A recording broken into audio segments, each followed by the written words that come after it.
I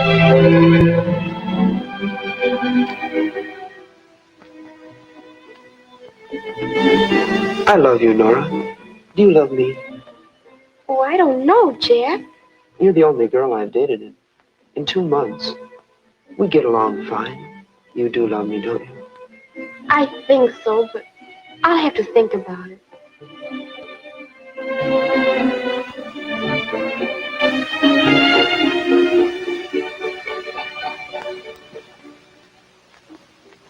Hello, dear. Hello, Mom. Have a nice time? I'll say. Jack's awfully handsome and such a smooth dancer. Mom, how can I tell if... how did you know when you were in love with Dad? Oh, I've been in love several times before. I got so I could recognize the symptoms. Several times? Mm-hmm. And each time I thought I'd found my Prince Charming. Most people fall in love quite a few times in their lives. Well, then, how can you tell when you're really in love? Well, I'll have to think about that. Let's save it tomorrow, shall we? All right. Good night. Good night, dear. Most people fall in love quite a few times. I wonder if Jack knows that. I tell you, Bob, I haven't dated any girl but Nora in 2 months. We're really in love. Uh-huh. And you were really in love with Betty and Mary and Alice and I don't know who else. And there'll be others, I suppose. Oh, no. That's over with. You know, Bob, Nora's the prettiest girl I've ever known. She's just as beautiful as... Beautiful. And you think that's all that matters? Oh, hurry up and get in bed, will you? Bob, did you feel this way when you fell in love with Jean? Oh, look. I've felt that way lots of times. The trouble with you is, you don't seem to understand what love is really about. You young punks go to the movies a couple of times, do a little necking, and you think you're in love. I've never seen anything like it. All I wanted to do was ask. You don't have to get sore about it, do you? I'm sorry, Jack, but look at it this way. You just haven't been around enough to know what love really is. Believe me, it's nothing like the slush they give you in the movies. Well, I don't know, Bob. That's right. You don't know. Maybe you would understand better if... Say, I've got an idea. How'd you like to double date with Jean and me tomorrow night? Why, sure, Bob. That would be swell. Sure you wouldn't mind? Not if you let me get some sleep now. Good night. Good night.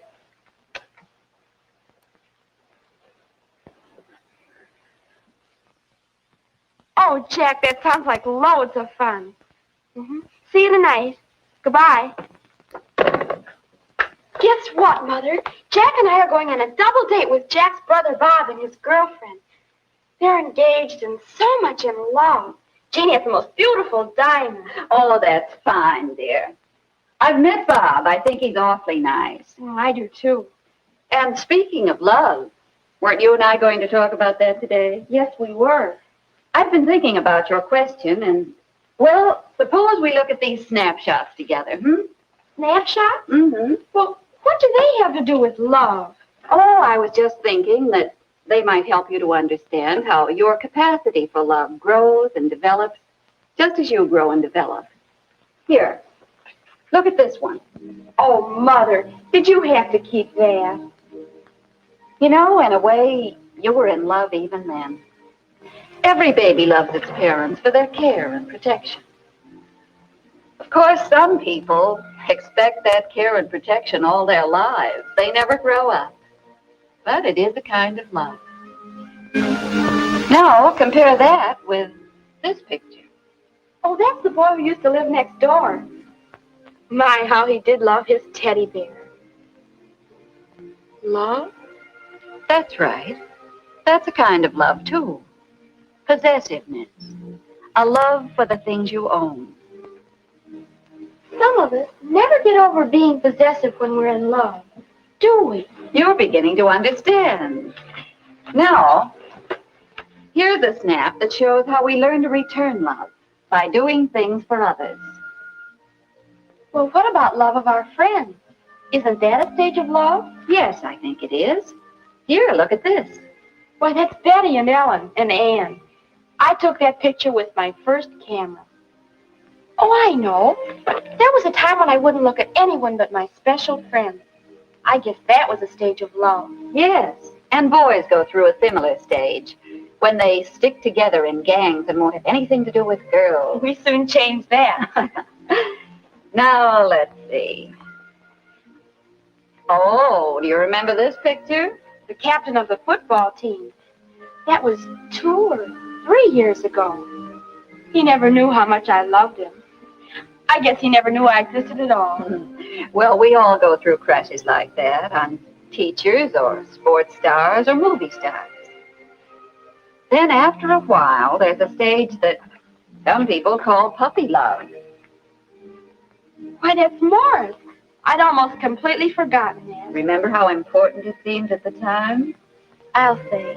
And it really was important as a part of learning how to love and be loved.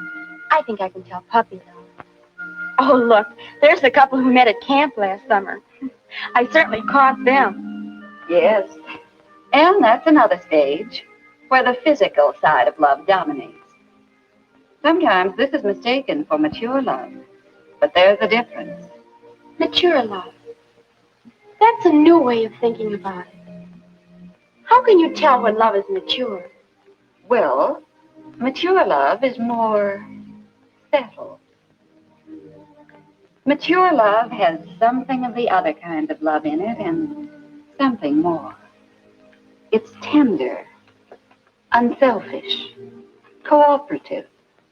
When I get serious about somebody, Mom, I want to have that kind of love. That's a good idea, dear. And if you aren't sure, you can always ask yourself some questions. Are we really interested in the same things? Do we feel at ease together? Are we proud of each other? Do we agree on the basic things such as religion, marriage, children, money, and so on? Thanks, Mother. I know that'll help. I hope so, dear.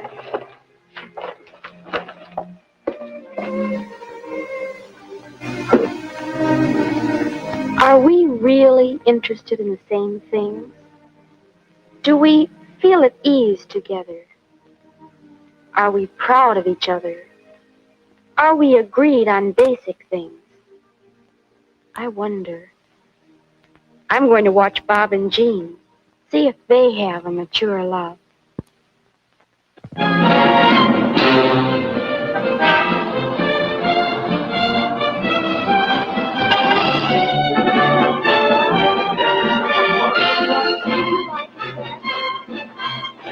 I've never seen a Chinese doorman before in my life. We've been here for quite some time.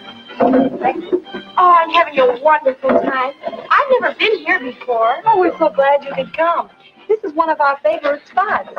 Yes, we sort of found it together, you might say, and we come here quite often. Oh, the real Chinese dishes are over here. Thanks, Bob. Oh, Bob, look what came today. What? Oh, the season tickets for our concert series. And guess what?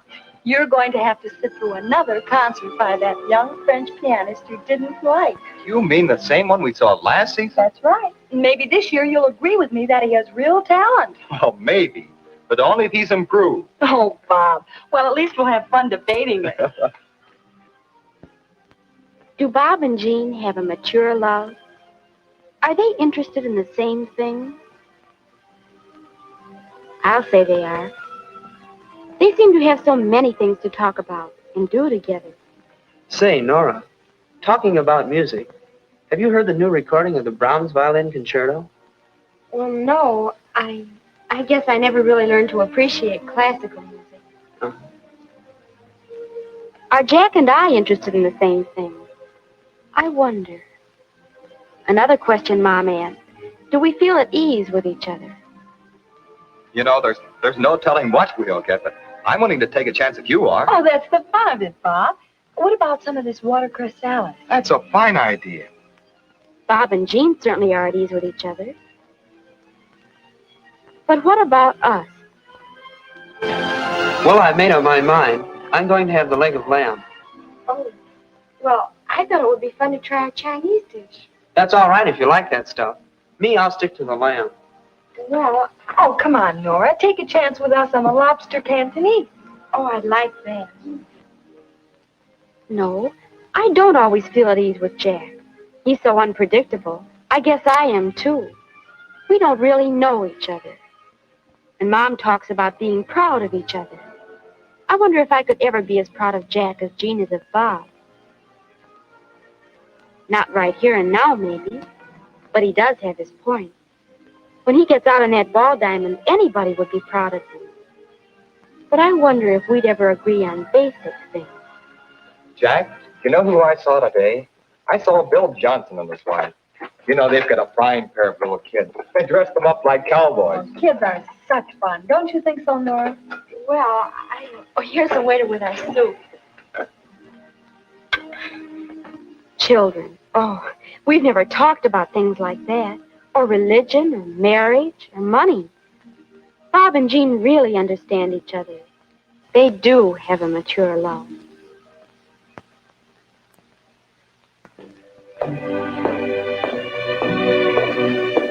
Nora, Jean and I, about our talk at the dance yesterday. In the garden, you know. Well, I guess after seeing Bob and Jean, well, I think that love, a real mature love, is more than I'd imagined. I guess so. On Bob and Jean, it looks all right. But We're not ready for that kind of attachment, are we? But we can still have a lot of fun, can't we? sure we can. Would you like... How about going roller skating next Friday night? Oh, Jack, that's a wonderful idea. That's the kind of fun I like. What time? About 8:15. Oh, swell. I'll see you then. And thanks for this evening. Good night. Good night.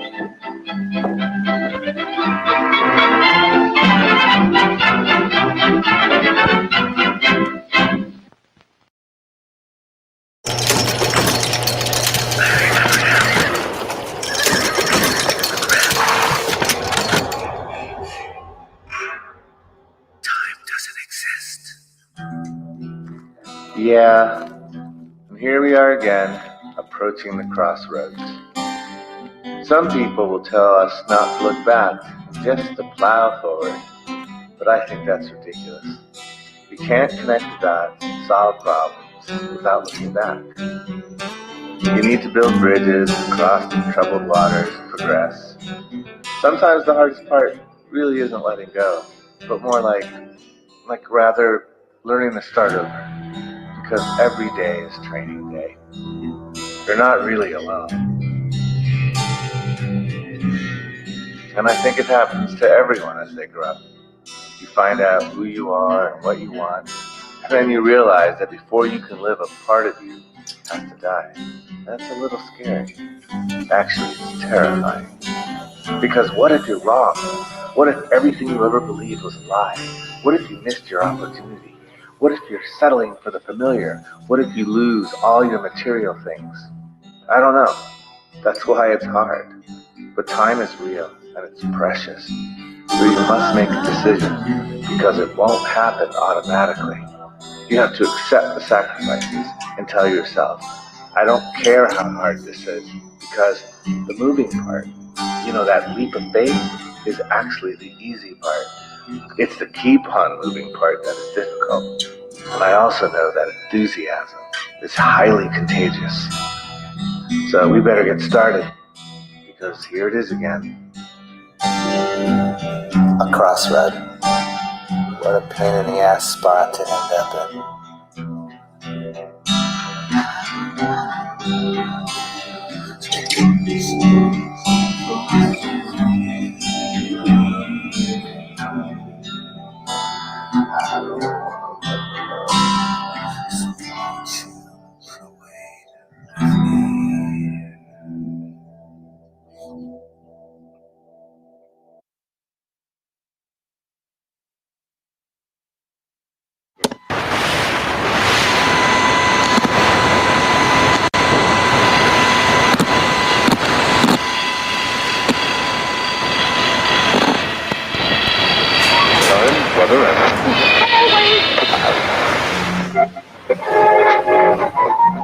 Medical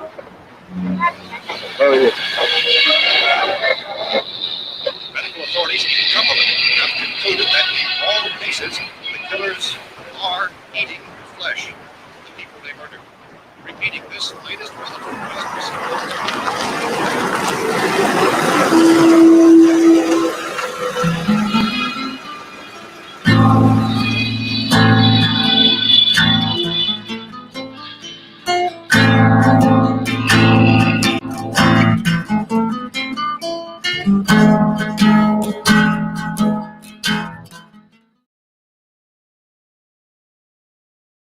My advice to you, start drinking heavily.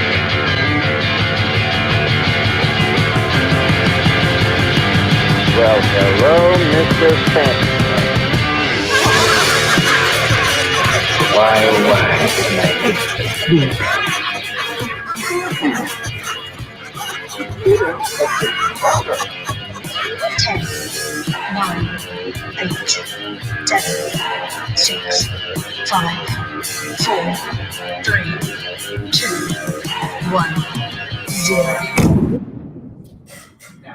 There you got me live. Humans of the internet, welcome to the Monday Night Comedy Show. Give it up for your host, Andrew Danger Brenelson. Hello, welcome to the Monday Night Comedy Show. I'm your host, Andrew Brenelson. If you haven't been to Monday, there's a global pandemic. Wasn't our fault, but we're dealing with it as best we can. As far as I know, we're dealing with it better than most of the comedy shows in the Twin Cities because we have persevered. We said, damn the man, save the empire of the Monday Night Comedy. We have an old friend with us tonight, folks. This is Whitey, the Monday Night Comedy Show Comedy Bear. If you don't know him, then you've never been to a Monday, but this is our 594th show, and we're going to start this off like we used to do back in the way back times when we were happy and we didn't cry ourselves to sleep. Welcome to the Monday Night Comedy Show.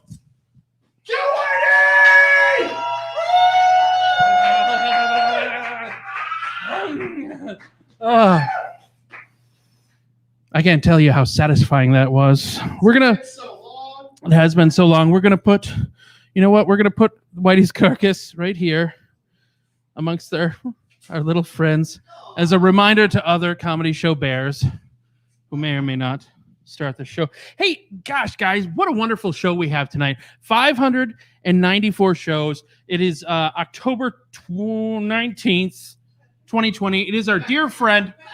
Who do we know what it is? The 19th, right?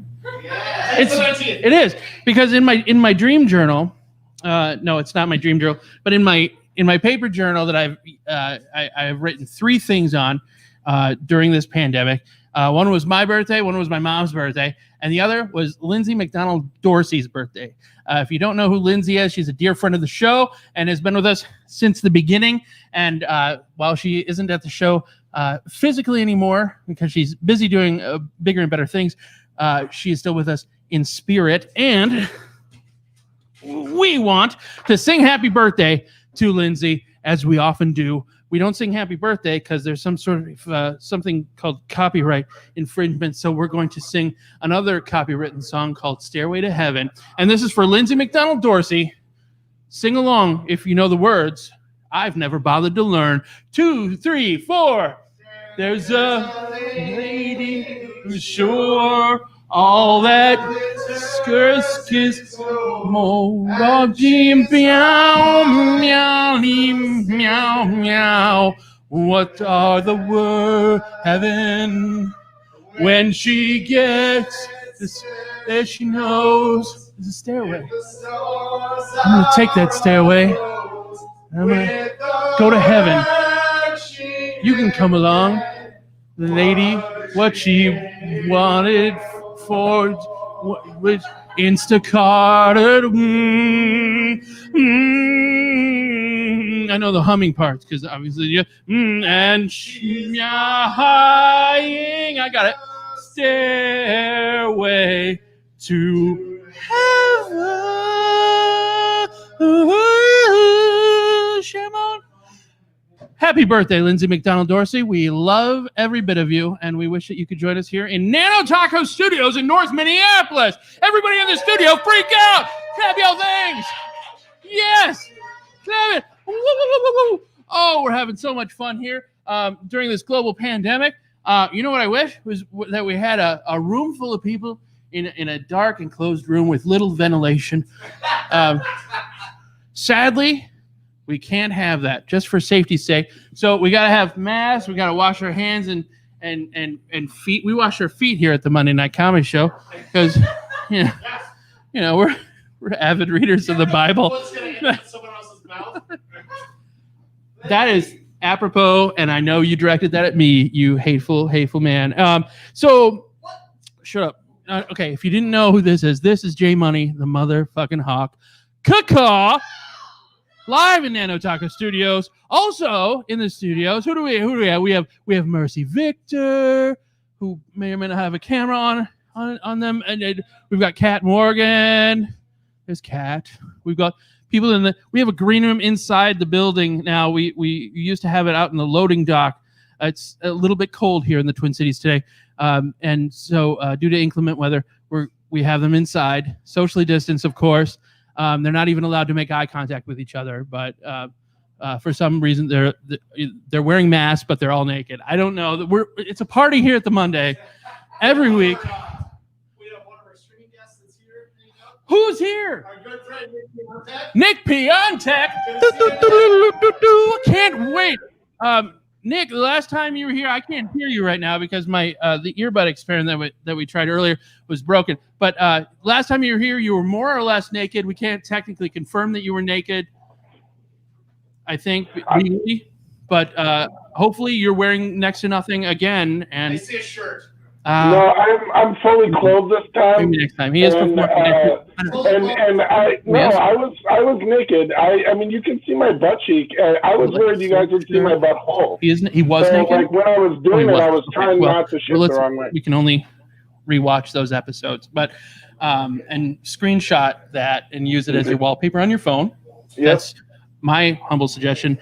But we have a fantastic lineup tonight. We have several people here in studio. We have Andrew Wegleitner, Kathleen O'Brien, and Rebecca Wilson here in the studio. If they weren't 6 feet away from me, I could touch their faces, but you're not allowed to. But we have streaming in, obviously, Nick Piontek. We also have later in the show, Karen Pickering, a Monday Night Comedy Show favorite. And what else? We have so many cool videos tonight. We have we're gonna start off with episode 9 of The Bitter Baker, which is Tiffany Norton's brainchild. If you have never seen an episode, we've been watching them every week. She gave us permission, and she's such a great person. You can go to the YouTube channel Bitter Baker, subscribe and like it. You can go to Facebook, The Bitter Baker again. You can like and follow. I think that's the protocol. But either way, you can always just watch every episode here at the Monday Night Comedy Show. And this is episode 9, Blue Monday Ice Cream. She's going to explain it, but apparently January 20th. I was wondering, what? I thought there might be a book reading of some kind. Oh, fuck, you're right. We like to find casual at the Monday Night Comedy Show. It's in front of you, behind your page. Yeah, there. I've done this 500 some odd times, but you wouldn't know it. We can finally do improv at the Monday. It doesn't matter. This is the Monday Night Comedy Show book club book, which is Full House. Stephanie, Picture Me Famous. We are on page 19. If you've never been a part of the Monday Night Comedy Show book club, we only read a page a week. 1 page a week of these fantastic pages of fuck this book. Anyhow, if don't read ahead in your home versions. Here to read page 19, the internet's own, Minneapolis' own, the famous, he's standing behind you because he's always in your heart. So put your hands together for Andrew Wegleitner, reading page 19 of Picture Me Famous. Andrew.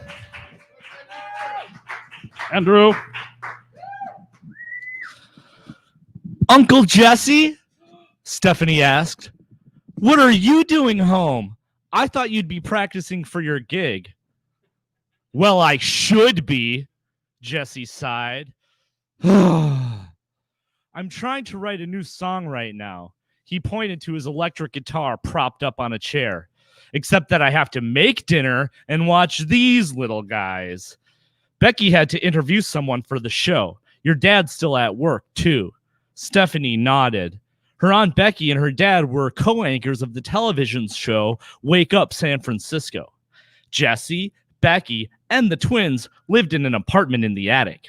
Jesse was a rock musician, and Stephanie loved to hear him play with his band. He even wrote and sang his own songs.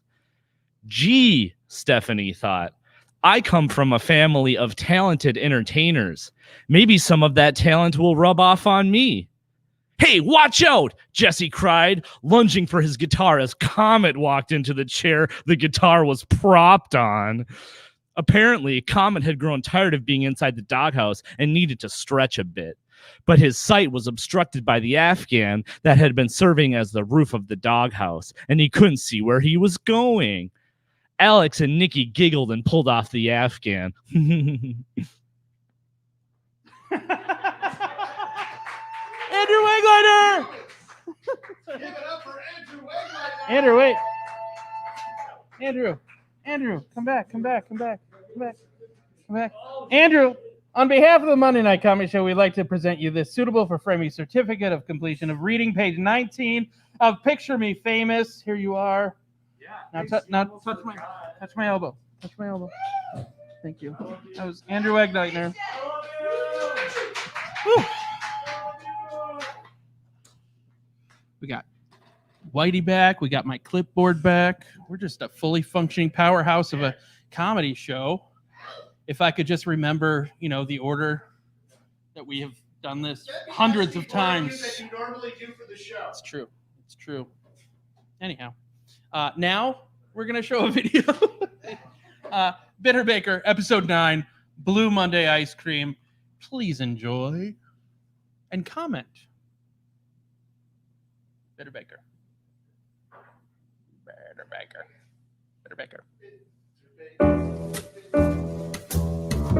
Hello, and welcome back to The Bitter Baker. Today we're celebrating the saddest day of the year, January 20th, also known as Blue Monday. It's the most depressing day of the year, so I thought we would make something that really goes well with depression, fattening food. So now we're going to make That's the Way the Cookie Crumbles ice cream. This is a dish for when regular ice cream just isn't fattening enough for you. The reason why it's called Blue Monday is, statistically speaking, January 20th. That is when all of your credit card bills come due from the holidays. Mine actually had a note from my personal banker that said, "Get your shit together, lady." I was recently listening to a podcast on happiness, and they claim that you can rewire your brain to be more happy. It's called Prozac. Now, depression is a serious mental illness in most families, although in my family, it's just considered being pouty. In all honesty, I have tried antidepressants, but I hated the way they made me feel. Optimistic. Blah. Our first step in our recipe is to add 2 cups of heavy whipping cream to a chilled metal bowl. And we're going to whip those for about 10 minutes until they form stiff peaks. Beat the cream cheese until creamy. Add in the blue food coloring. Slowly add the sweetened condensed milk and beat again. Fold in the whipped cream gently. Now we're going to prepare our mix-ins for our ice cream. So I need 10 Oreo cookies, 10 Chips Ahoy. Now we're going to smash them like a poundie.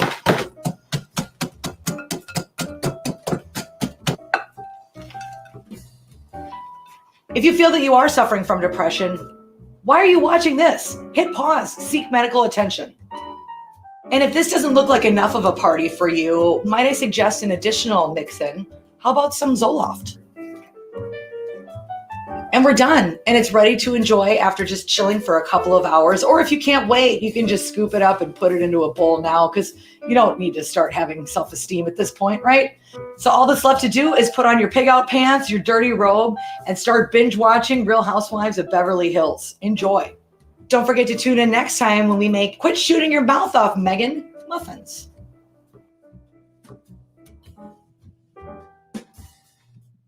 Humans of the internet, give it up for the Bitter Baker. Woo-hoo!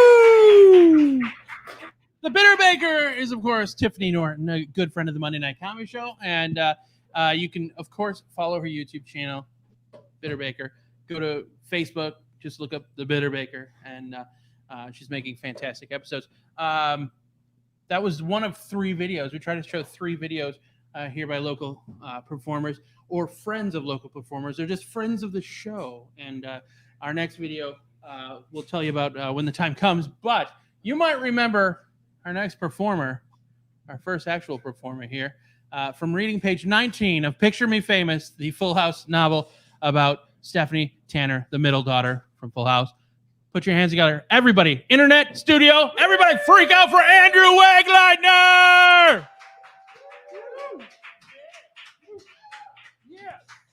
Thank you. One more time for Andy Brindleton. Everybody, let him hear one more time for Andy Brindleton.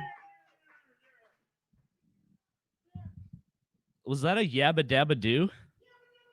That was a yabba dabba doo. Oh, I can hear my echo over there. That's awesome. So shit's boring lately. There's nothing to do except for like walk around and make fun of people's houses. You know, just like roast the houses as you walk by them. You know, like nice siding, you piece of shit. Who did your landscaping? Helen Keller. And you like go check out the books in the little free libraries, you know, but it's always like the shittiest books is people take the good ones and then replace them with shitty ones. Like take this copy of Romeo and Juliet and replace it with a owner's manual from an 89 Corolla. Take this copy of Slaughterhouse 5 and replace it with an expired coupon book. There was a liquor store by my house where like the whole liquor store got completely looted. Like they took everything. And it occurred to me like that means that somebody, you know, like they got home after like getting shot with rubber bullets and like tear gas and all that shit. And then like they get home and it's like, oh, fuck, it's O'Doul's. I was watching the Unicorn Riot live stream, and I love watching that because like anybody can just walk up to the reporter and start talking in front of the camera in front of like thousands of people. And this one guy walked up and he was like, yeah, I just want to say to my substitute teacher who said I would never be on TV, fuck you. How did that come up? Substitute teacher? Like, yeah, we're going to watch a movie here on the TV that you'll never be on, kid in the blue t-shirt in the back row. And that is the end of my protest jokes. When I was in high school, I was smoking a bowl with my buddy, and we were in this parking lot. There's like a house nearby, and I was like, oh, man, I might be a little bit... you know, I wouldn't like it if there were people right outside my house smoking weed, 2 dudes that I don't know. He'd be like, I'd be worried if there's 2 dudes in a car. I'd be worried that they're having sex with each other. And I'm like, what's wrong with that? What's wrong with, you know, 2 guys having sex with each other? And he goes, okay, so maybe I'm a little bit racist. You're so ignorant. You don't even know the name of the thing you are. Yeah, I don't think that deaf people should be allowed to marry, but I guess that makes me anti-Semitic nowadays. I can't do deaf people and the Helen Keller joke. It makes it seem like I have a weird like specific type of prejudice. My girlfriend tells me I say sorry too much. She's like if I'm in somebody's way, I'll be like sorry, and she'll be like, you don't have to say sorry, just say excuse me, you know. So like recently I had to call my friend and be like, hey, man, I'm really excuse me about your mom dying.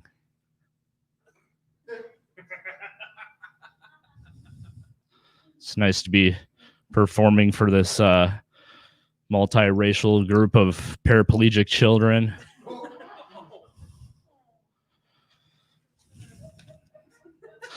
Let's go to the notes. I had to get a case for my phone. I hate going to Verizon. They always try to upsell you, you know. It's so annoying. It's like I just want the cheapest thing, you know. Like I go in there, I'm like, I just need to get a new case for my phone. He goes, okay, so do you want one that's like more protective or less protective? I was like, less. I want the least protective, chintziest, flimsiest piece of shit phone case you have. Do you have one that'll make it more breakable, actually? Like, Maybe something loosely woven together out of papyrus and wet oatmeal? Do you have something that will systematically inject the device with little droplets of water over time? So that way, when I bring it in and you ask me if there's any water damage, I'll be like, you bet your sweet fucking tits there's water damage. And it's all my fault. I was at this bar in town, Mortimer's, and I ordered... I'm like, can I get some food? And he's like, yeah, we got a special tonight. It's like an Arby's roast beef sandwich. You know, you get like the horsey sauce. It's like thin shaved roast beef. I'm like, that sounds great. Take an Arby's roast beef sandwich for dinner. It's like, a good 45 minutes later, I'm like, hey, bro, how's it coming on that Arby's? He's like, it's almost right. He's like, an hour later, he brings out a burger. He puts a burger in front of me. I'm like, that's not what I ordered. You took an hour to bring me my food and you brought me the wrong thing. And he's like, that's better than what you ordered. That's like a Big Mac. That's called a Big Mort. It's like our version of a Big Mac. I'm like, do you have anything like in the restaurant that you didn't steal from a fast food company? I can't wait to come back for Taco Bell Tuesday. That's when you order tacos and then 2 hours later they bring you 7 dilly bars. I was on a podcast where I told that joke. Well, I didn't tell that joke. Robert Brill told that joke. And because my handwriting was really sloppy on the note card, he read it as 7 dilly bars instead of 1 dilly bar. And I realized that 7 dilly bars is funnier than 1 dilly bar. Maybe it was just Brill. I don't know. Have you booked him for this show? He's funny. You know Dasher and Dancer and Prancer and Vixen, Comet and Cupid and Donner and Blitzen, but do you recall the most famous reindeer of all? Yeah. Obviously, he's the most famous reindeer of all. You think I'm going to remember all 8 of the other ones that I don't know the guy from the movie? Well, we'll see if that joke works in December.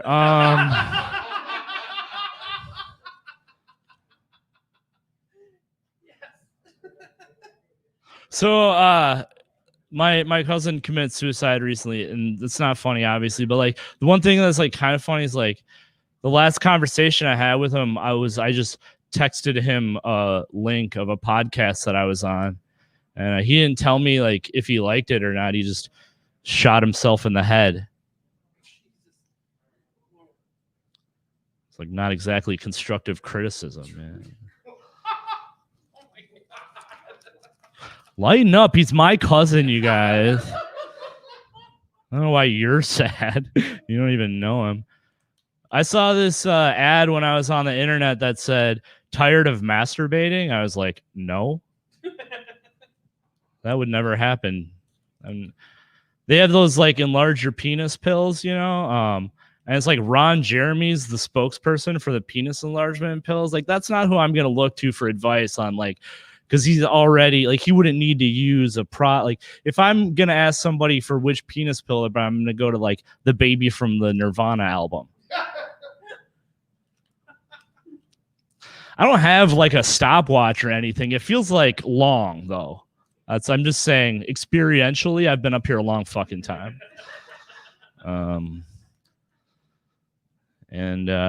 You know, what? Oh, you've been enjoying me? Oh, well, that's good. I'm glad somebody likes it.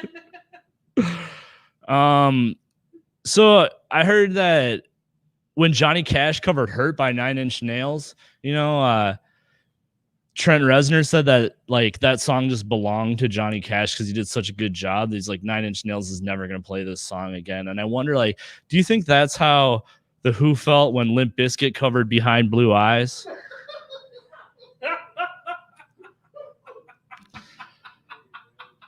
What will it take for somebody besides Andy or Jason to laugh?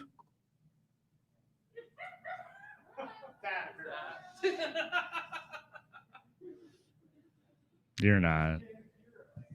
I can't. Yeah, that's what it is. Yeah, I heard you laughing before. You better not laugh for the rest of the show, or else I'll know that you're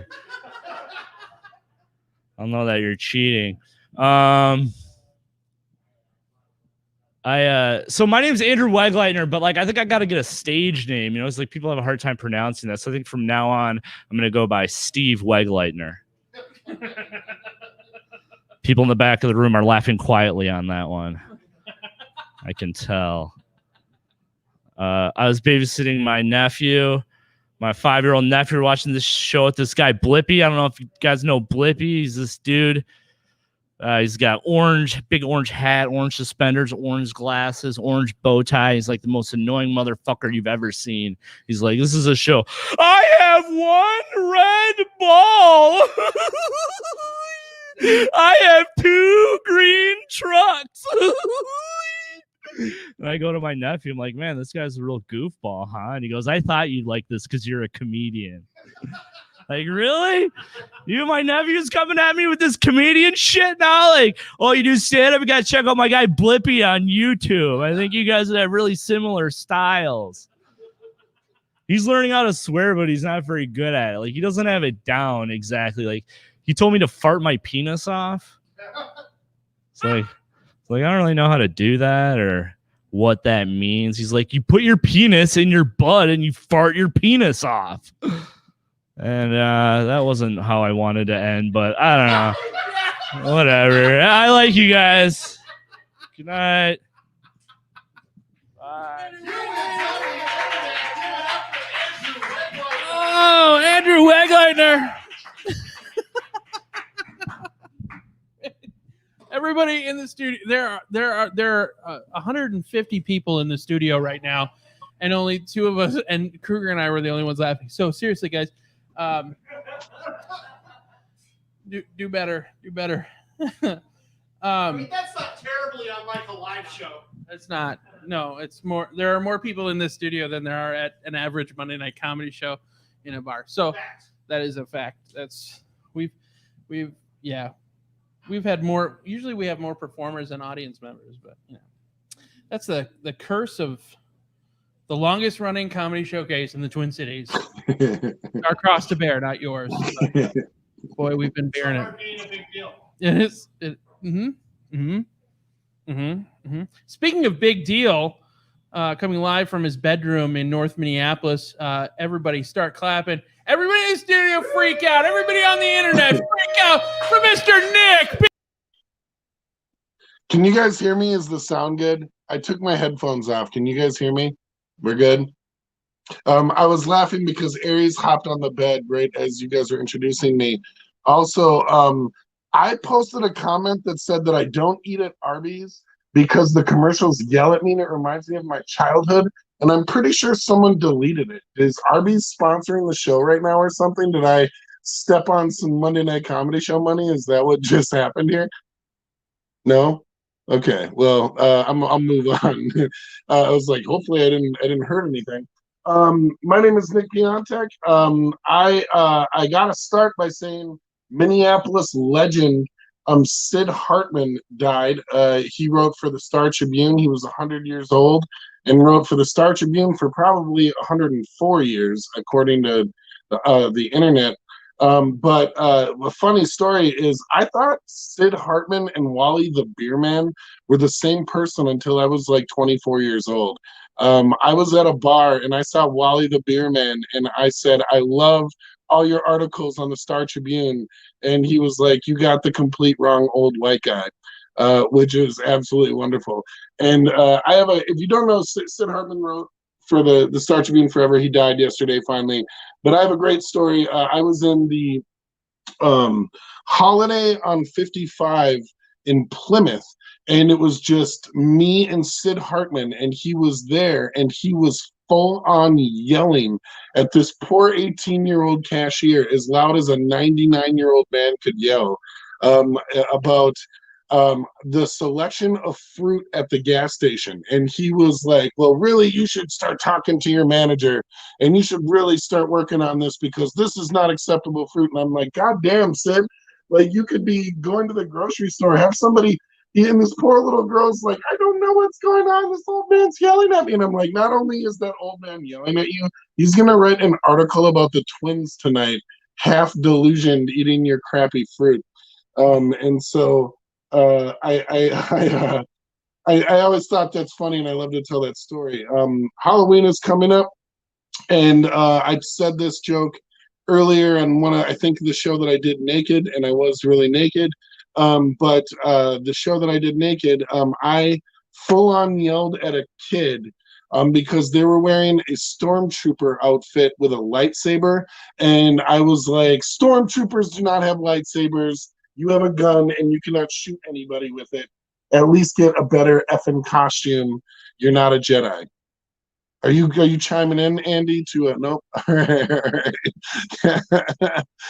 Stormtroopers cannot have lightsabers. Okay, and that's my rant for that. I am excited with Corona that for I don't have to hand out candy this year. I personally judge every friend that I'm about to have by if you have bought Halloween candy like now, and you plan on not eating it by Halloween, me and you could probably not be really friends. If I paid for $80 worth of Halloween candy right now, I would easily, me and my nephew would eat that easily by Saturday. And that's how I judge people. Like, do you have any kind of reservation to you? Because if you do, you probably wouldn't like hanging out with me on a drunken adventure. Kat said she enjoyed the Sinners shirt. Kat, I actually worked at Sinners for 7 years, and it's I just threw on a shirt for you guys because I already did the naked stuff, and me just being shirtless isn't gonna work. But yeah, I worked at Sinners for a while. My favorite story to tell about that for the fellas out there is I was once working the door at Sinners, and a girl came in and she wanted to use the bathroom at Sex World, and she didn't have her ID on her. And I get yelled at for that kind of shit because you're a door guy. You pretty much have one goddamn job, and that's to make sure everybody's of age wherever the hell they're going. And so I wouldn't let her in, and she literally peed right on the floor in front of Sex World, right in front of me in her cute little dress. And in all respect, this girl was easily a 9. And then she's like, she literally looked at me, best thing I've ever heard a woman say to me to my eyes. She goes, "That's your fault, and I'm going to go out tonight and still get fucked," and walked out the door. And I was like, God respect you. She literally urinated all over herself and was like, "I'll still get laid." And I was like, "You probably will." And I would probably do that if you come back. So anyway, a couple other things. We got an election coming up. An election. We're all excited for that. In the nice way, Corona has prevented extreme hostility, I think, because we can't really fight in person. We can only fight on the internet, and that's any pussy can do that. But one of my favorite jokes, just in case, hopefully Trump doesn't get reelected. My favorite thing, and of all the dumb things that any president, and I'm old enough to remember George Bush. I'm old enough to remember every dumb president in the last 37 years. But one of my favorite things that Donald Trump ever said is, I remember after hassling Barack Obama about the healthcare and Obamacare for years and years and years and years on Twitter, because it's so easy to be a gangster on Twitter. At about 3 months into his presidency, he literally looked into a camera and said, "No one knew healthcare was complicated." He said, "No one knew healthcare was complicated." Well, I just got back from a goddamn 4-day emergency room visit a couple months ago, and the bill that I got looks pretty goddamn complicated, in my opinion. And the only some super rich asshole would be like, "What? Healthcare is a difficult thing? I just thought we'd throw some money at it, and I could yell at the black guy, and everything would be cool." And so, yes, Mr. President, we all knew healthcare was complicated. I remember when George W. Bush stood on an aircraft carrier with a sign that said "Mission Accomplished." And I'm not super into the military strategy, but I'm pretty sure we're still fighting those wars. And that was like 17 years ago or some shit. I remember I was a lot younger and a lot less fat. Maybe the mission accomplished was donuts that I'm going to have. I can't hear any laughs or see really any reactions. So the next joke I'm going to write, I literally got on the show like an hour ago or 2 hours ago. And so the joke is, it might be whatever, but I'm going to end on it, or I'm going to do it, and I'll do some more, but I'm going to do it. And so I'm moving from North Minneapolis to a town called Zimmerman, which is just north of Elk River. And where I'm moving, the actual house is right across from the high school.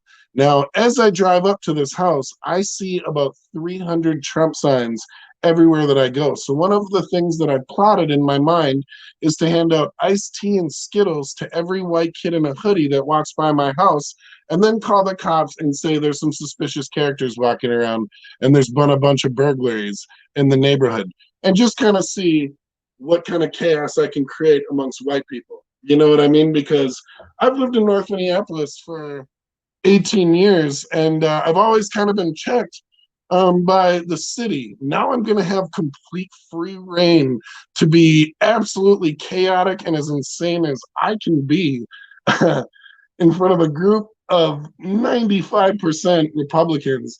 It's going to be kind of fun. I'm gonna probably end up running for city council or something just to piss people off. I don't know, but it's gonna be a grand time for me.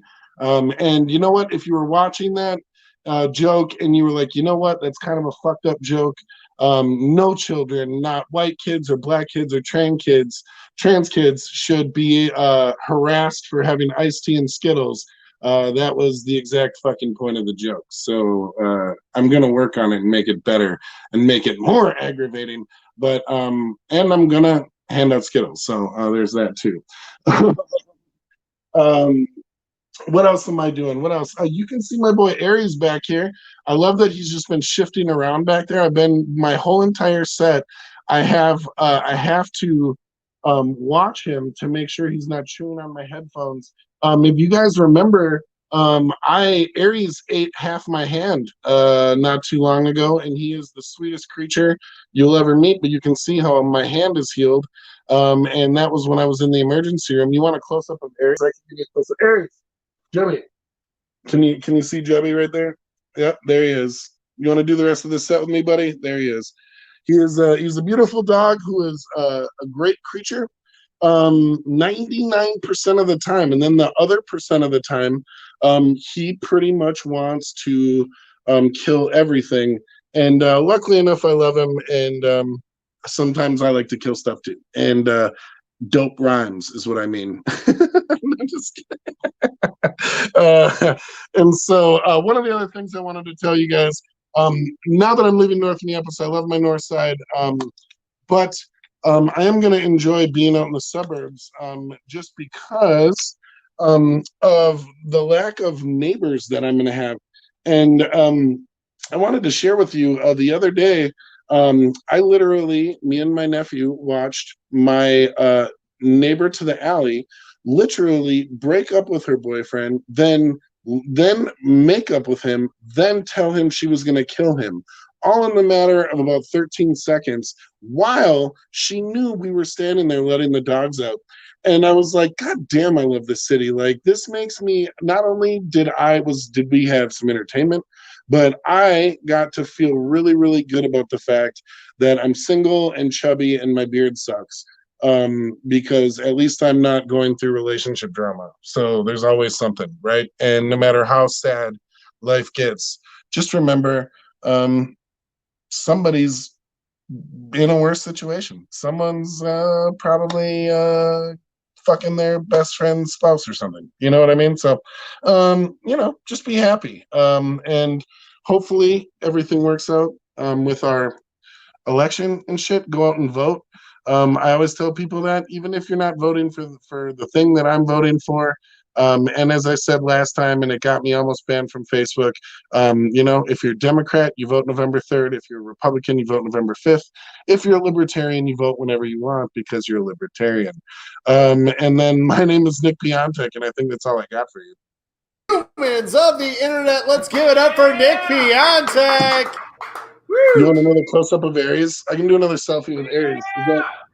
Aw, thanks for sharing Aries, Nick. Oh, what a cute dog. He is a good boy.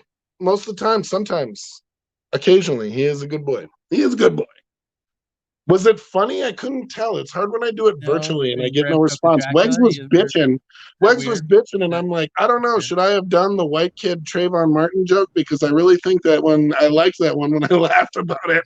And, you know, I mean, I was like, but you know what? I literally live across the high school, and we'll see if they like that shit when it's them. You know what I mean? I laughed at things. Sorry if I wasn't loud enough. No, I couldn't hear it. I can't hear any response when I'm on the phone, so I couldn't hear anything. Right? What was that? You'll be back next week, Nick, for our We're doing Halloween a show Halloween on the show. 26th. Are we doing costumes for the Halloween show? Yes. Costumes for the Halloween show? All right. Yes. Cool. Well, I love you guys. Thank you for letting me do the show. I'll see you next week. Me and Aries say peace and be safe. Vote. Bye, buddy. Bye, Nick. Thank you. One more time, Nick Picante.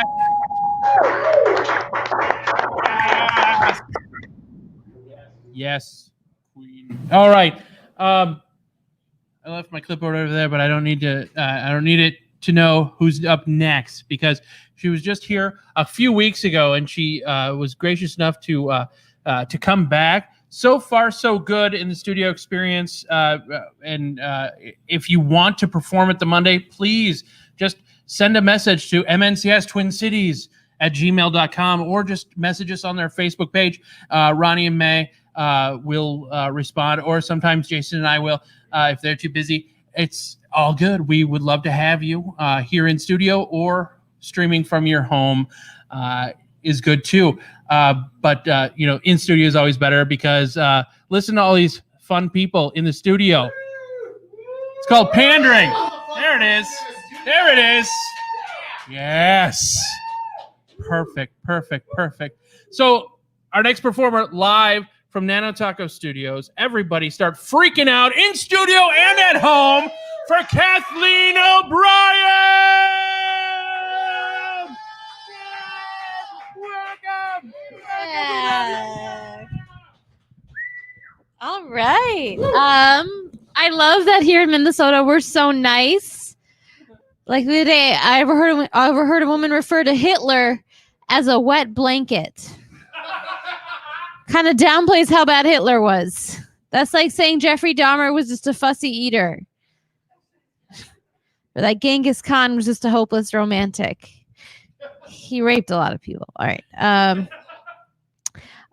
am against vaccines. Yeah, that's right. I'm a rebel. A rebel with polio. I don't know. Do you guys like to drink in the studio? The in-studio audience, do you guys like to drink? Yeah. I love to drink. I used to think maybe I had a drinking problem until a friend of mine who's a certified alcoholic said he knew he had a problem when he would find himself drinking in the morning. So I'm happy to announce that I could not possibly develop a drinking problem because I don't get up until 2. Then I have a cocktail like an adult. All right. Telling jokes. Let's see here. Have you guys seen those feminist deodorant commercials where it's like a woman defying convention and asking her male boss for a raise, or like getting on one knee and proposing to her boyfriend? I don't think those are realistic because I think we all know that a real feminist would not be wearing deodorant. It would reek of patriarchy, and it would get stuck in the jungle that is her pit bush. I will say this, though. I am a feminist, and unrealistic standards of beauty today are such bullshit, right? Like, if Marilyn Monroe were alive today, she wouldn't even be considered hot, which is so unfair to the, elderly. She'd be like 95. But they have needs. They have needs, too. This is true. When I was a kid, I had a Barbie video game, and all it entailed was driving down the street. And if you could manage to not hit anyone or anything, you won a shopping spree. That was the whole game. Crash course in sexism. Some people don't think women can drive, but I wonder what other next level sexist shit they would have included if they thought we were up to the challenge. Like if you can speak when you're spoken to, you get to prepare a hot dish. If you can keep from sticking your head in the oven, you win a makeover. The end of screen pops up like, welcome to hell. Brought to you by Mattel. It's a little, I couldn't resist the rhyme. Good times. We could make fun of Donald Trump, but that would be like beating a dead horse. So I would like to remind us all of a man named Rick Santorum. Rick Santorum believes that if a woman doesn't know who the father of her child is, she should not receive government assistance. Now, that's a controversial opinion, and regardless of where you land on the political spectrum, I think we can all agree that some trick bitch did Rick Santorum dirty. Like, what's he got against us hoes? I don't know. I don't know what you guys have heard, but I'm not slutty. What I am is empathetic. Like, yeah, I had a one-night stand with a firefighter, sure, but it was on the anniversary of 9/11. You should see me during Black History Month. I'm a saint. I'm a nice girl. No, I don't want to be a whore, but I do think it'd be fun to run a whore house, or some people call it host the Bachelor. It's a little zing against that TV show. No, I'm not a slut and I'm not a hoe. What I am is a flirt with follow through. Stay committed. What was I going to tell you? Oh, okay. I watched porn the other day, and it just depressed me because I thought the director and I agreed we wouldn't use the shots where I look fat. I don't call them blowjobs. I call them blow internships because I half-assed them, and because the entire time I'm thinking I should be getting paid for this. I am bi, also known as not picky, and I was expecting a bigger laugh. Excuse me. Also known as not picky, and the truth is, I love seeing a man's eyes light up when I say I'm bi. And then watching them run away in terror when I finish that with polar motherfucker. You guys are assholes. No, that's true. I have bipolar disorder. For those who don't know, bipolar disorder is like the diabetes of the brain, except for like instead of a lack of sugar, I have an excess of I don't give a fuck. I go nuts. People ask me, they're like, what does mania feel like? What's that feel like? I'm like, it feels like you have a passion for life. It feels like you have an intense passion for life. That's exactly what I said to my shrink. And her response was, Miss O'Brien, you have to put your shirt back on. She was always like, you need to get things off your chest. And finally was like, you should have been more specific. I'm topless.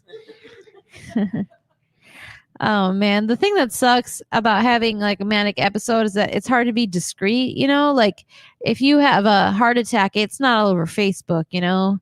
If you have a manic episode, your status becomes, I am gravity. It's like either Kathleen is manic or her account has been hacked by Kanye West.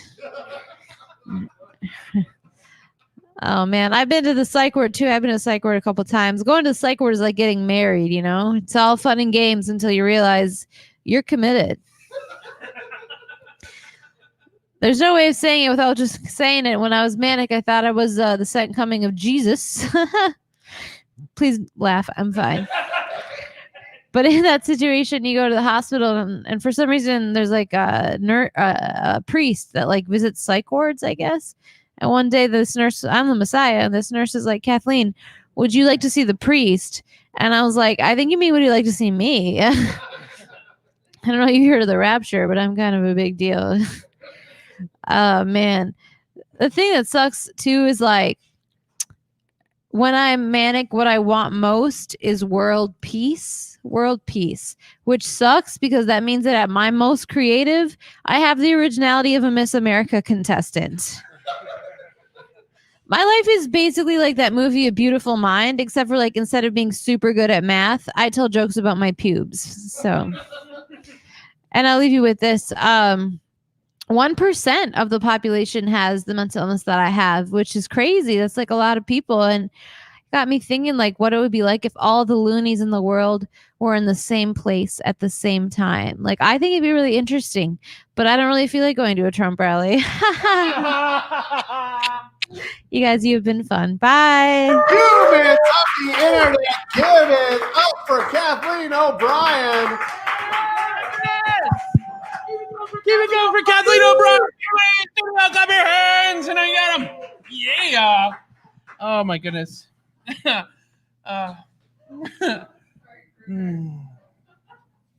enjoy the people that. I just want to give a shout out to all the comics who are still doing comedy during this global pandemic. Yes, clap for them. Seriously. They're like the ones who, I mean, don't get me wrong. I completely understand why people are like, fuck it, I'm retired, you know, dropping the proverbial mic, never drop a mic. But times being what they are, people need to laugh more than ever. And there's only like just a handful of comics left that are still doing it here locally in the Twin Cities. If you are, contact us. We would love to get you on our show. We absolutely would love it. So, and all it takes is you to ask. That's it. If we don't ask, it's because we either think you don't do comedy anymore, or our Facebook was hacked, or we're just I don't know. What is there any other excuses that we might use? I mean, like, we forgot. Yeah, here you go. We had a lot on our mind. Yeah. Yep. Like, just everything, man. Hey, man. Just in the car today, Kruger was worried about the upcoming election, the aftermath thereof, and also you do it. You tell him. Oh, okay. Well, I didn't want to say this out loud in a public forum, but I don't want to have to fight the underground, and I don't want to find out that I like killing. That's it. That's what I'm afraid of right now. That I have to fight the underground.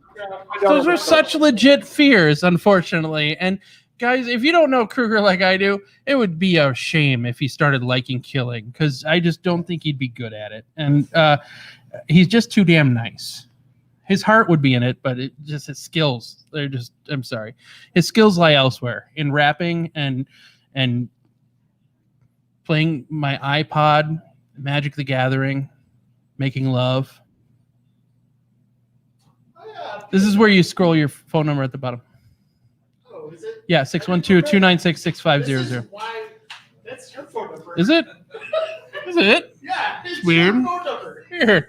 It was no, that was Number was 612 the love. Yeah, 612 something love. It's not a 612 number. Oh, it's okay. You can just private message me and I'll get it to you. Don't worry. We're friends. It's cool. Our next video, it's kind of a longer one, but it's a friend of our dear friend Wonder Dave named Jamie DeWolf. Now, we want you to go to jamiedewolf.com after you watch the show tonight, so you can bookmark it and watch all of the other videos that he has to offer. He's a performer out of San Francisco, California. I'm sorry, excuse me. And once again, jamiedewolf.com.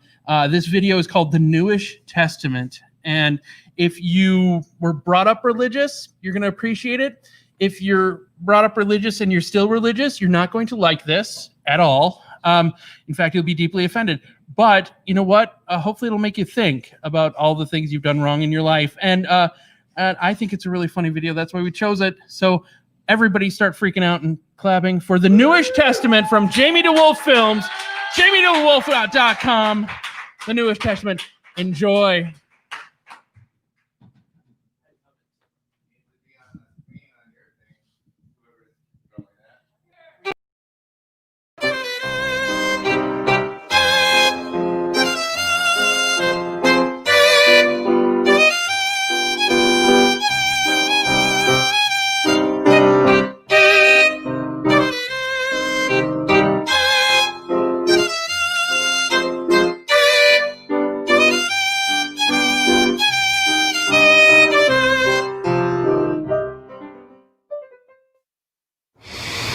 Okay, I told you, don't with the apple. Could you just once be on my side? Okay. One time? Just once. Do you know how long I've wanted to take a bite I've been of one on of your these side things? this up until yesterday. I was your side. Well, that's what I'm saying. So this is literally the one time I'm asking you There's to be no- on my side. This is like the first There time. really isn't any argument here. He told us it's one thing. Don't do this I one don't- thing. Okay, you know what? I'm taking a bite of the apple. I've already decided. No, Come on, Dad already said don't- Are you kidding me right now? I am not kidding you. This motherfucker. I'm like 5 times smarter than I was like 10 seconds ago. That's a fuck. Hold that. Well. What the fuck is happening here underneath the tree of knowledge? I made this whole paradise for you, all right? This big old garden filled with plants and rivers for you to swim in. I filled it with animals. I let you name the fucking animals. So what actually Everybody shut up, all right? Quick question. We're going to take a survey. Raise your hand if I made you. Go ahead, raise your hand. Yeah, that's what I thought, okay? So Daddy's going to talk for a second. I had one rule. What was that one rule? Does someone want to fill me in on that one rule? Hold on. No, it's my turn to talk. Looks like you did enough with your mouth. Oh, yeah. I had one rule. Just one. Anybody want to refreshen me on what that rule was? Not to eat the apple. Yeah. Don't eat the apples off the tree of knowledge. Good one. Jackpot. Bingo. I'm going to give you guys 3 seconds each to tell me what happened here. Adam. The one rule is not to eat the apple, and she ate the apple. That's what I thought. Eve. Are you kidding? Nope. Look, I told him don't. Time's up, all right? I'm going to tell you right now what's going to happen, okay? Both of you kicked out. You're 86 from the Garden of Eden. You blew your shot. Adam, I know you didn't do anything, man, but I'm the boss. I gotta show a little equanimity. You know what I mean? Rules is rules. Eve, though, you make babies now, all right? You're gonna get them all up in your guts, and they're gonna grow there for 9 whole months. And then they're gonna pop out and just ruin you from the nipples down. And it's gonna suck. And every month that you don't make a kid, guess what you get? A pox of menses. Boom! Every month for a week. 1 week every month. Get the fuck out of my garden. But got out. I'm very disappointed in you.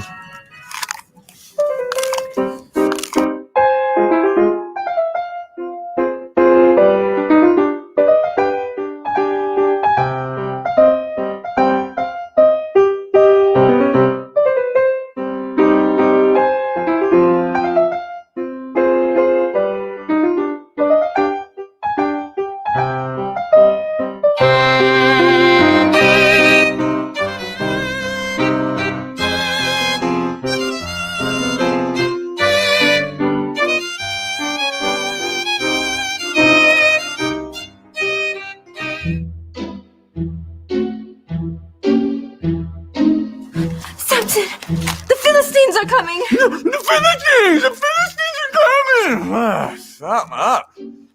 Hold my meat. Watch this.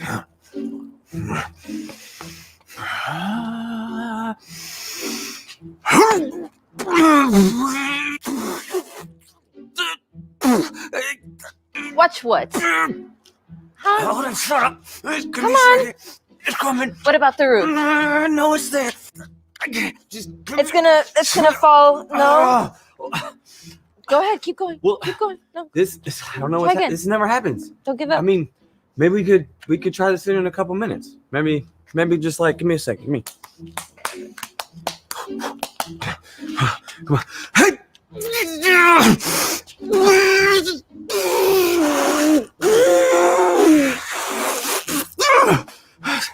I don't. You want to try this again? I don't know what to say. I don't know what to say. You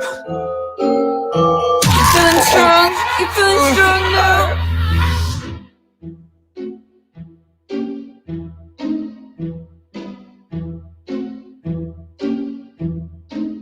It's a miracle.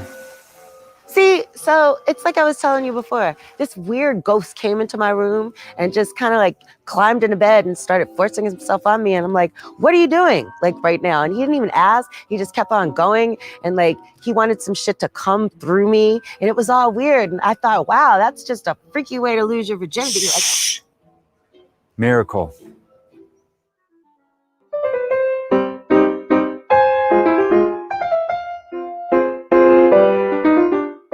I can't Calm believe you. down, Adam. God had one Fine. rule, and that was not to eat the fruit. Hello, my children. Oh, Eve. Love the snake. Very bold choice. Wait a minute. She's eating. Oh, up, can it, boy band. That's it. Hex. You feel that, Adam? That's me cursing you forever.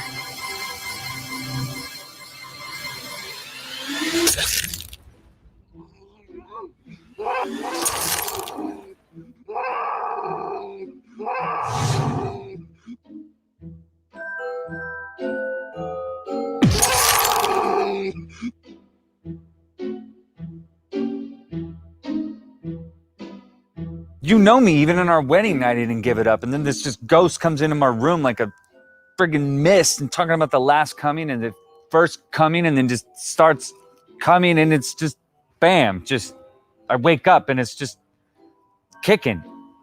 Well, how's that going for you? I mean, I don't know. You seem to be all up in your feelings. Do you feel fat? Because that belly makes you look fat. Do you feel fat? You should feel fat. Well, I think you should pray on it. I think that's what you should do. You should totally pray on that. In fact, I'll pray on that for you. You want me to pray on that for you? You want to pray on that together? Look, can you just get the Are you feeling some type of way? camels? Gotta get rid of this shit.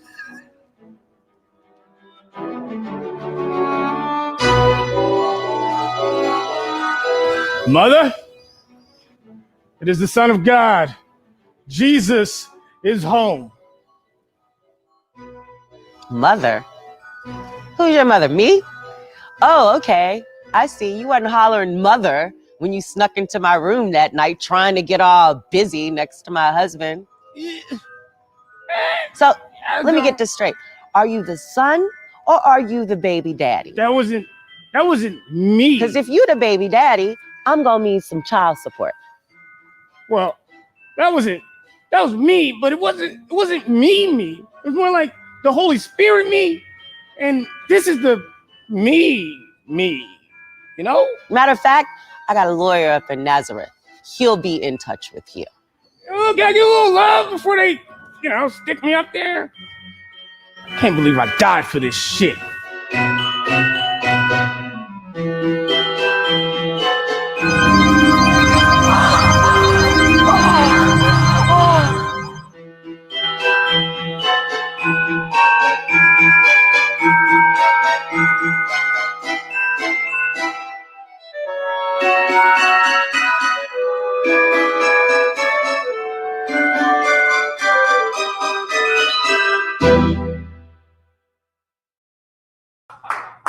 Humans of the internet.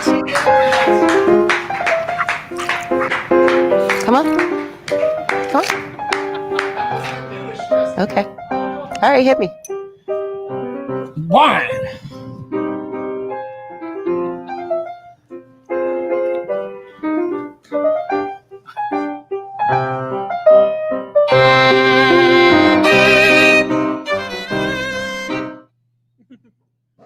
Once again, that was from Jamie DeWolf, jamiedewolf.com. It's JAMIEDEWOLF1F.com. If you'd want to see more of his work, and he has a lot of work, folks, and I think you'll like it. We're going to show another video of his next week. Unfortunately, out of all the videos that he has, as numerous as they are, we can only show two because when he says dark comedy, the dark is in bold font and with a period, and it's underlined 17,000 times. It is very dark. It's very funny, but we're going to let you decide by going to jamiedewolf.com. Are you guys ready for your next comic? Right here in studio, in NanoTacoStudios.com in North Minneapolis, over by that one Burger King in the Lowry Bridge, kind of. You go on, and then you just turn left. You can't. The row of parts probably broken down cars. We shouldn't tell them how to get here because we won't let them in. Because we only let 3 people in the studio. Go to St. Paul. just stay at home. Stay at home because it's winter. Make sure you get your flu shot and just mask up and wash your everything. Just wash daily. And don't touch anybody's face. At least well yourself. I don't know why I was just I was thinking about your next comic, right? Our next comic here in studio, and I was trying to remember why we do the Monday Night Comedy Show. And excuse me, originally it was because of all the money that we made. Like high tax, like sky's the limit on that tax bracket. This when we were in the Christian coffee shop, rolling in it. I mean, just making it rain. It was tight. Yeah, $1 bills, and then when we moved to Spring Street, that's when and now, as you can imagine, during a global pandemic, we rely solely on tips through Venmo. If you do have the means and you've had a good time watching the performances and the videos so far, why not Venmo.com some ducats? You know, throw some coin to your Witchers, and the Witchers are the comics. That's a pop culture reference. Tiger King, things like Fuller House. These are all things that you understand, and now we just want your money. Was a good PS? Yeah, Like, you ran on a C plus. Keep going. yeah, that's fine. That's usually what I do. Yeah, Mhm. good job. As in art, so in You know life. who else is going to do a good job? Our next performer. Damn right. Dude. Everybody start freaking out for our next performer in studio at Nano Taco Studios in North Minneapolis, Rebecca Wilson.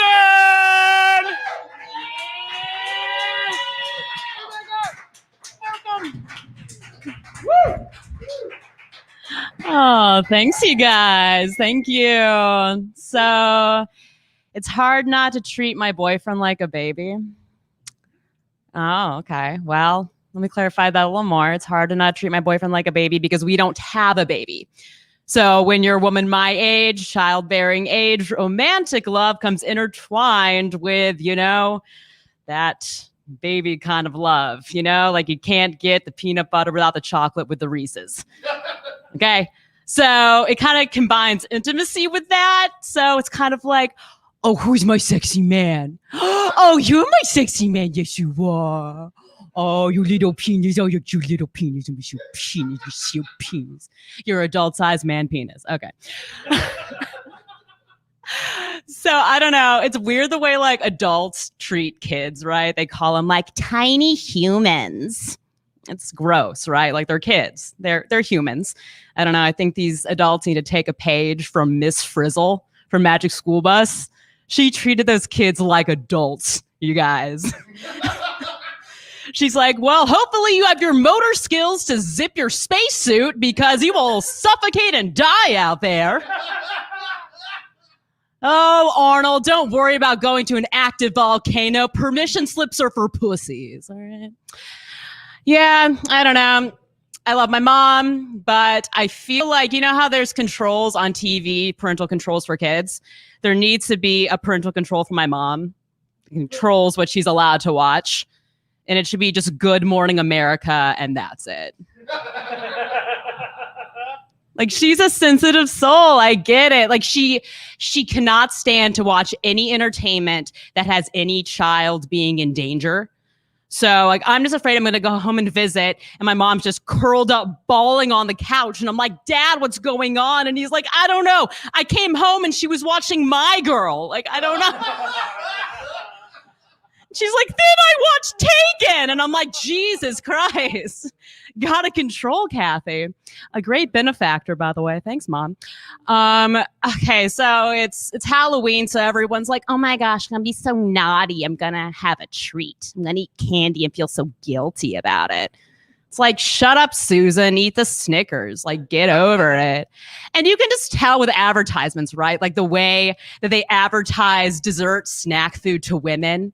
Like, individually sized brownie bowl, indulgent, guilt-free, only 100 calories. It's like, wow. Do you really think there's a food scientist at General Mills just in a lab, just shaky hands with a beaker like, come on, just right? Just, damn it, 101 calories. Back to grad school for you.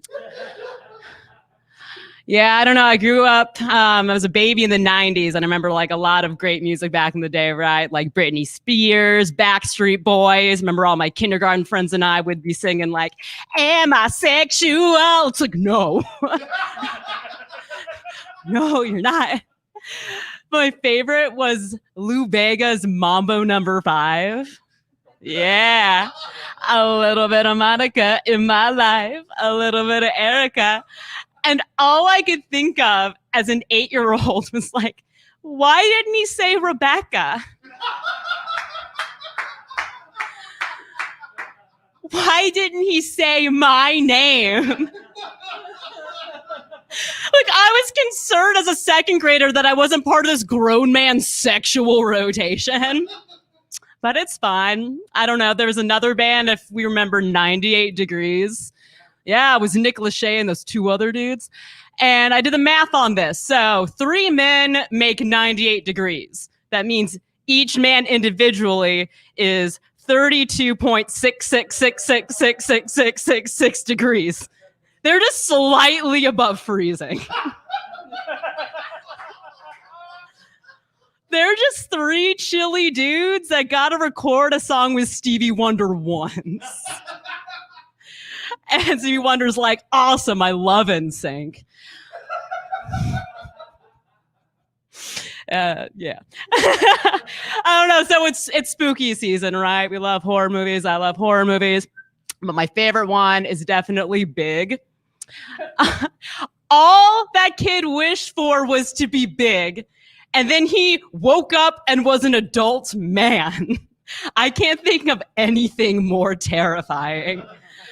I don't know. Then he has to like work and get molested by his coworker. And she's not even hot. Like, I don't know. But I do like Silence of the Lambs. I don't know. I like to whisper this in my boyfriend's ear because it just annoys him.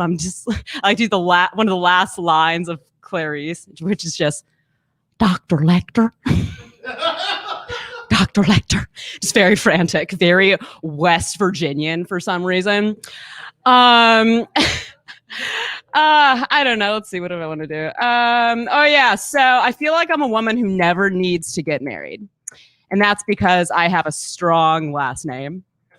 Like, it's a good last name, Wilson. It's classic. You get a little tired of the Wilson, but you get over it. All right.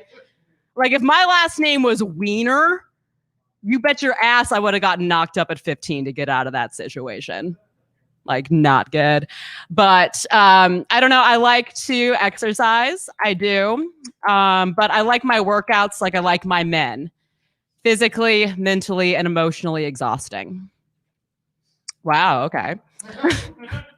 I don't know, but I'm not one of those like cute girls at the gym, you know, perfect hair, makeup, little Lululemon. No, I have like Goodwill sweats, a baggy t-shirt, hair in a rat tail, just drenched in sweat because I am there to exercise my body and my demons, okay? Like I'm doing work. I don't know, but I once had a boyfriend and he's like, oh, are you working out for me? And I was like, absolutely not. I work out for one reason and one reason alone, and that is for Chuck Norris. I work out for Chuck Norris because I want to fight Chuck Norris, and I will fight Chuck Norris. You hear it here first. I think I can take him. Let's run down the stats. He is 80 years old. He is 5'10" and 170 pounds, probably even lighter now. I don't know. But you know he hasn't been taking his calcium. He's been taking his Boniva. He's brittle as shit. I can totally take him. I don't know. I can do it. Thank you, guys. I'm Rebecca.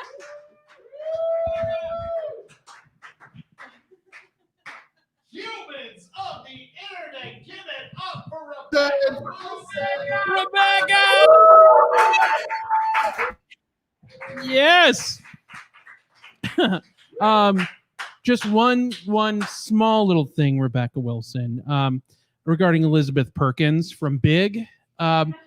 She's hot. She was hot in 1989 when that movie came out. She's currently, yeah.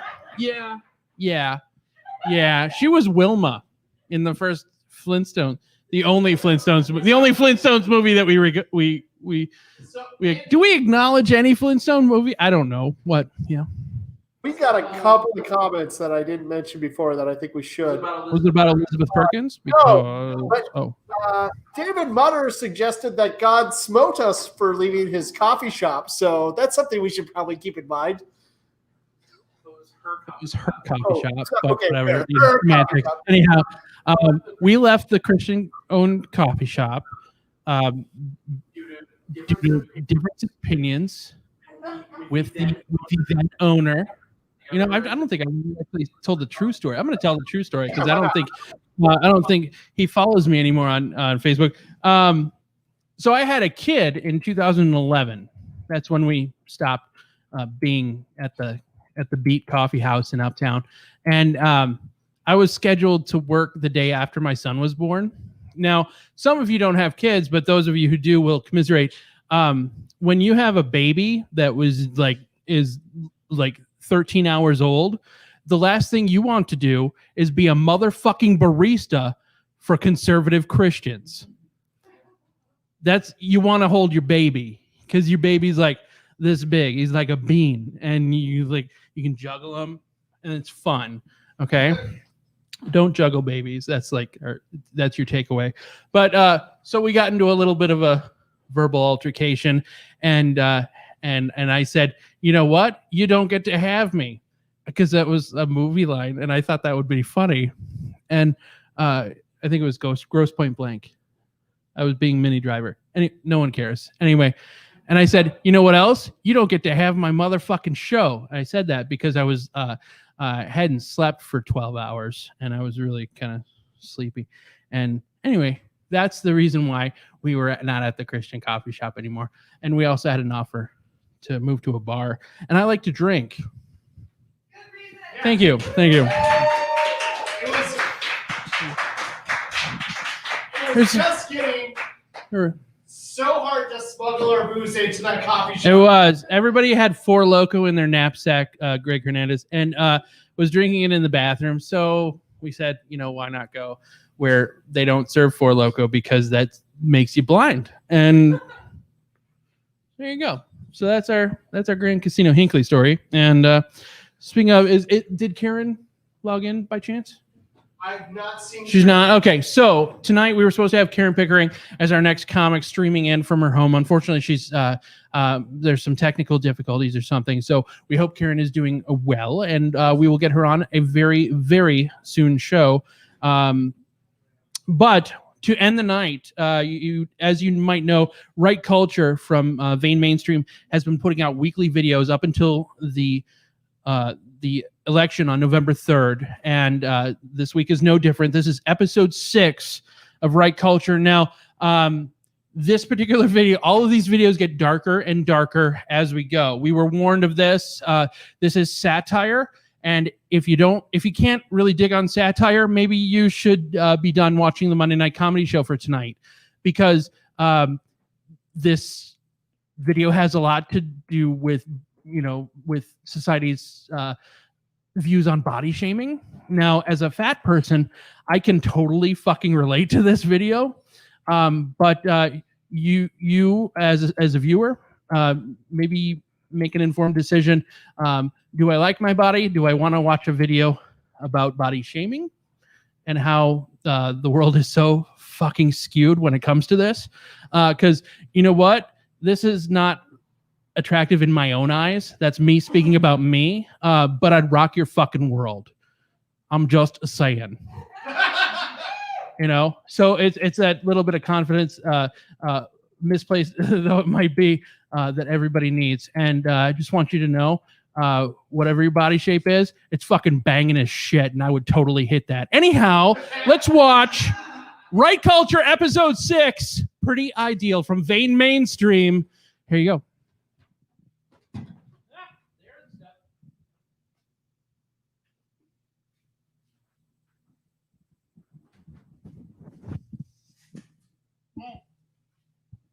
All right, you lazy piles of garbage, it's time to get off your fat behinds and get in gear.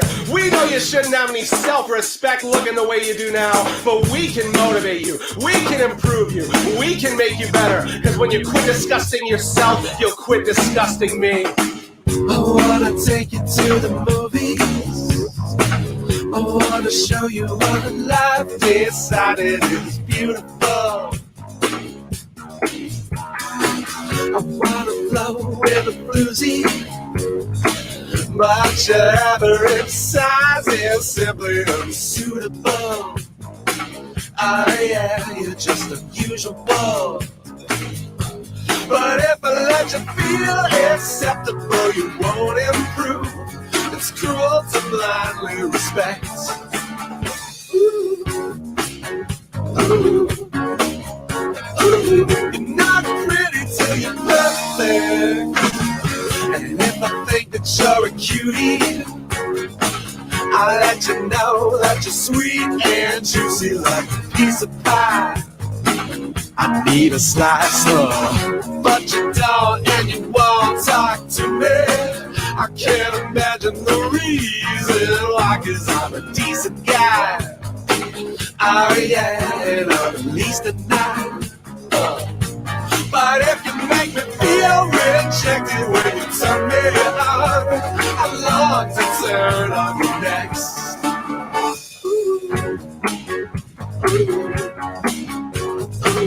You're not pretty till you're perfect.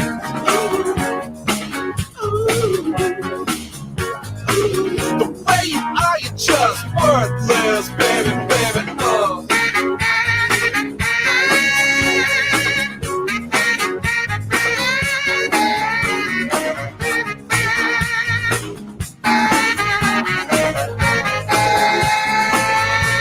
But if I'm gonna feel respectable, then I need you, an object I can affect.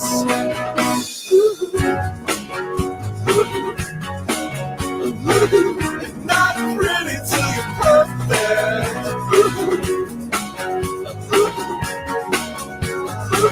The way you are, you're just worthless, baby, baby. You're not pretty till you're perfect.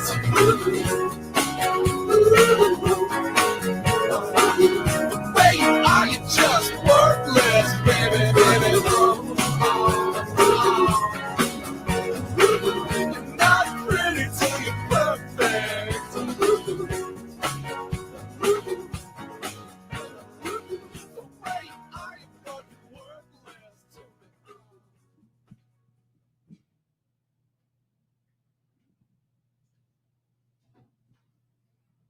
Humans of the internet, give it up for Right Culture's Pretty Ideal. Woo! From Vane Mainstream, folks. Once again, that is every week until the election on November 3rd is a new video that you, yes, it is satire. Yes, it is dark. I forgot about the whole I'm a nice guy, why don't you fuck me problem that video addressed. So hopefully that video spoke to you. And if not, maybe rewatch it a couple dozen times. Share it when you're able. Go on YouTube. Subscribe to Vane Mainstream's channel, like him on Facebook as well, and make sure you get updates. So during that video, Karen Pickering logged into the show, our virtual studio. So we're going to end our 594th show with our dear friend, Karen Pickering, folks. Everybody start freaking. Thank you.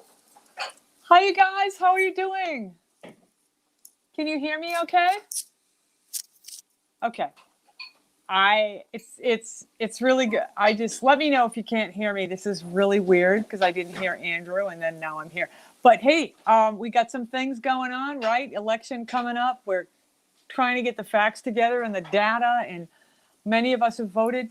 But I found some things out that fascinated me that I wanted to pass on. I don't know if you've read about this because things are so buried. But the NRA is concerned because there's a shortage of ammunition, bullets, stuff for your guns. You can't get it. there's shortages. It's amazing. My answer to that is always my backup plan, the Nerf gun.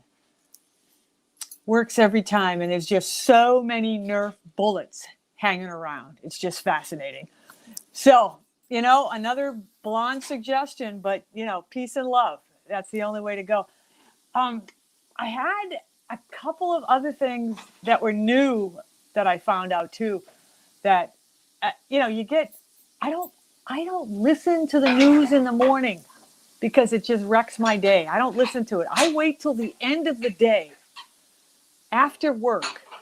I figure by then I will gather the news because by now, late in the day, somebody, someplace is telling the truth, and more truth comes out later in the day.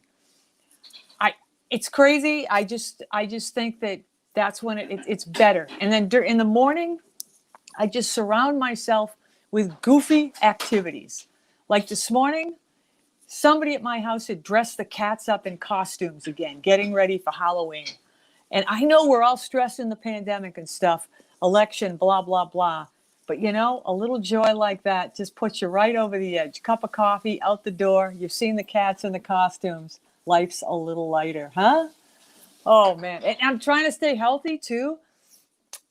Staying healthy with avoiding getting COVID, if at all possible. And I work a retail job, and it's a blast. Great team of people. We do things really safely, but you worry because you don't know where all these people on the planet have been and how many people they've been around, and have they really sanitized their hands? And let me ask you this. Have you left a bathroom recently and not washed your hands? Yeah, we're all getting a little lax. The last time Andrew had me on the show, thank you so much, you guys. It's so much fun to be here. I talked about a problem we're having at work. It's a problem we did not have before COVID. And I shared, I have what, I'm going to sidebar and tell you a side effect for me of wearing a mask 8 to 10 hours a day is I get a little bit of a dry throat, and I'll start coughing and gagging for no reason. And it's a wonderful thing to have happen just before Halloween. It goes very well with my lunch lady witch costume. It's perfect. Now, let's go back to work and let's talk about this thing we can't discuss with HR. This is what happened before COVID. We have we have men, women, we all share a bathroom or bathrooms. And somebody at work, after we came back from being on, furloughed, we're happy to be back. And it was mid-May. We noticed people are leaving the toilet seat up. And I work with Minnesotans that don't want to confront anybody ever, unless they're voting for the person they don't think should be elected. You know what I mean? You've seen them. They quietly sneak out at 3 a.m. and steal signs. People with their walkers stealing signs. They finally get up. Are you following me? I'm covering a lot of territory here. Thank you. Back to the toilet seats at work. We don't know who's leaving them up, okay? And most of the team is very polite. I'm not. I'm direct. If I think your handprints are on that toilet seat, I'm unscrewing that seat. I'm taking it in. Burnsville police, you're getting a call. Let's handle this toilet seat issue. Here's why. If you are somebody that sits on a toilet to do your situation, if you know what I mean, and you go running in to the restroom because you've waited too long, which is most people over 21, there is a darn good chance you will fall into the toilet. On 10 different times, people have dropped their phones in there, freaking out about the toilet seat being up because it's out of order. It's something you never expect. You do not expect to have your bathroom routine messed with, I think it's fabulous that we can worry about the toilet seat at work and not backstab each other. To me, this is a breakthrough in personal communication. So long live the toilet seat. And yes, I did return the one toilet seat I took and I screwed it. That's the Lutheran. There he goes. He's going downstairs. Oh, yeah. I am. You pick up an East Coast accent. I tell you all the time when you see me, the reason I stayed in Minnesota, I married a Lutheran. Yeah, I would have gone back to Boston a long time ago, but I caught this guy 8 years younger than me. And I don't know, it's amazing. It's a good thing. Anyways, I don't know how much time I have, but I got another couple of new things I'm going to run by you if you don't mind. This is a toughie. No, it's not. I'll just put it right out there. Pandemic positive moments in the household.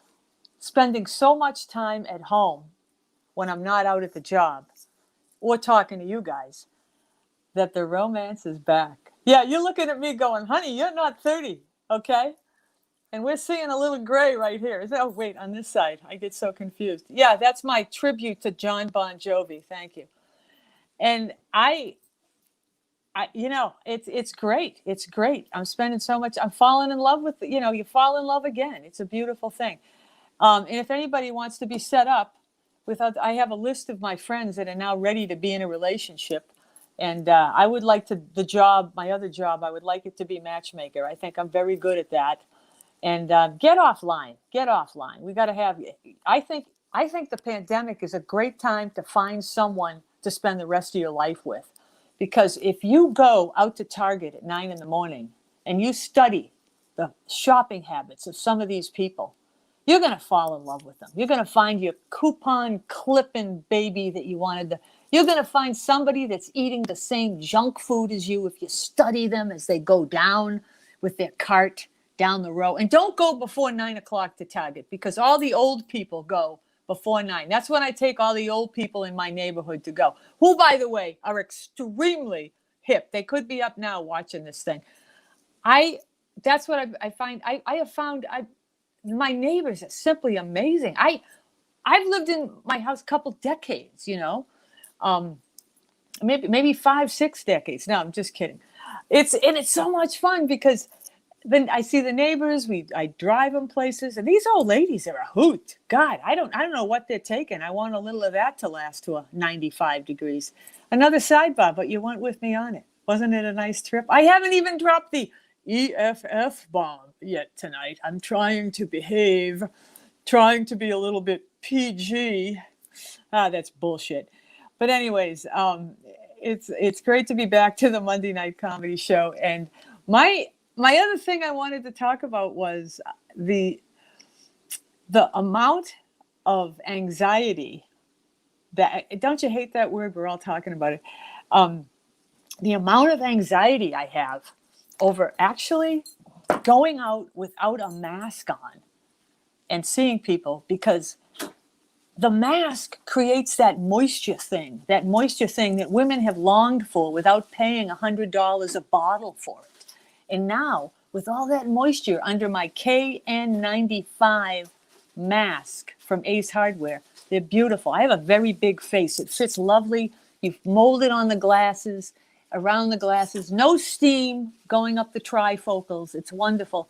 And then you get all this, things grow. Men, let's not be, this is for everybody's having a problem.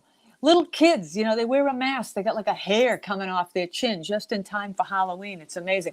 And what are you guys doing for Halloween anyways? What's going on? What are you doing? I have my one prop that I always have.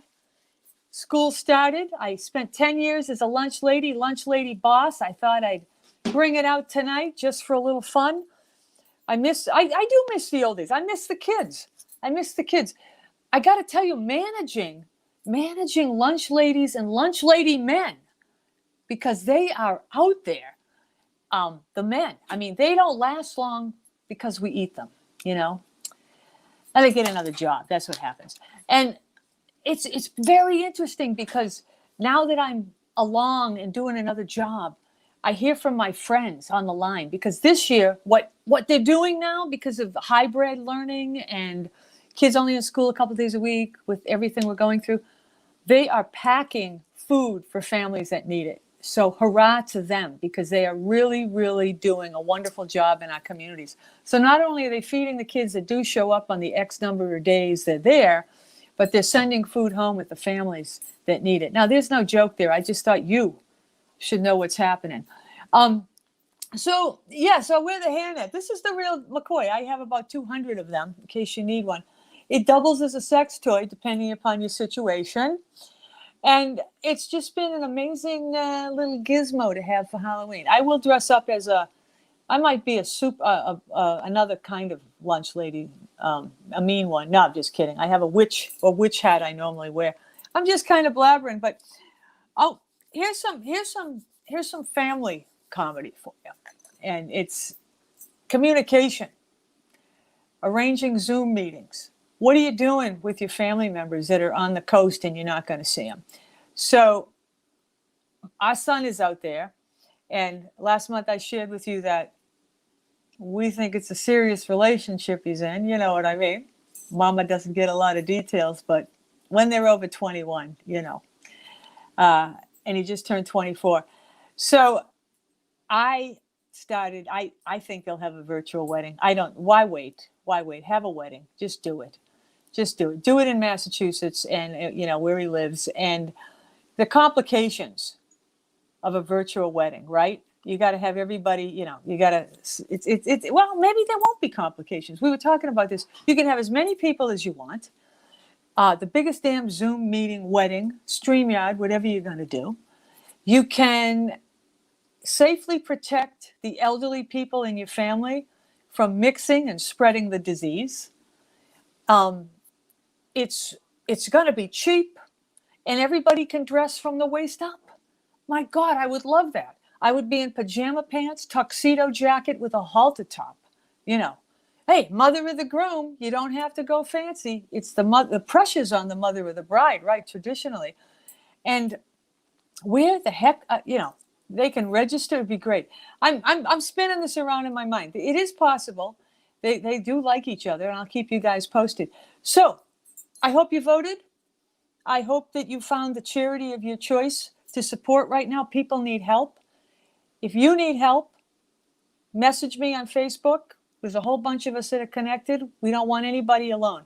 I got to tell you this. Last month, the end of August, the end of September, I did 25 push-ups every day for 25 days to help people become aware of PTSD and those types of things in an effort to help prevent suicides. Because PTSD is a huge, along with anxiety, a huge issue. And for many of us. And I've been down that road before in recovery and things like that. And life is good. I feel great. And I have a lot of gratitude. But it was tough doing 25 push-ups, taping myself and sharing it with the universe. That was the toughest gig I've ever had. I don't like exercising and sweating like a pig, but it was a great cause. And so for those of you that are experiencing the darker moments, reach out to me and we'll connect, and I'll connect you with others if I drive you mental. No, seriously, I can put you over the edge. You come to my house, it's crazy, but I do want to help. So I want to close with house cleaning. I was asked at work if I wanted, if the upper management would come to my house. We were throwing this question around as a team. If somebody saw your house as part of your job resume, would you get hired or would you get fired? And I said they'd give me 6 weeks off to find a good cleaning lady and a dumpster. My house is, let's just say Marie Kondo, she would come in the door and flip out. We'd have to get her some help. You know what I mean? I have so many piles of books in rooms we don't have Christmas trees. We just arrange the books with with lights, and we don't even have. We have a little tiny green thing we put on top of the books. It's just amazing. So, yeah, that cleaning is a problem. And now we have one of our children, grown children, living here with us, Salem, and fortunately they like to clean, and I'll pay them. And they've got a great job, by the way, and things are going good. So I know I make everything sound like it's going good, but we've had our rocky spots here, because all of you out there have relatives, family members that you haven't been able to see. Some of us have relatives that are in assisted living or nursing homes and have not been out in 6 months, unless it's to go to a doctor's appointment. So I say we should be doing comedy shows outside the assisted living places with gigantic microphones because these people need a friggin' laugh. Yeah. So, on that note, we could talk about sex, but I already did that, and I alluded to that. I alluded that life is good and a lot of fun. I always get to this point where I want to end this new stuff that I've done for you, and I feel compelled to share one more thing. One more thing.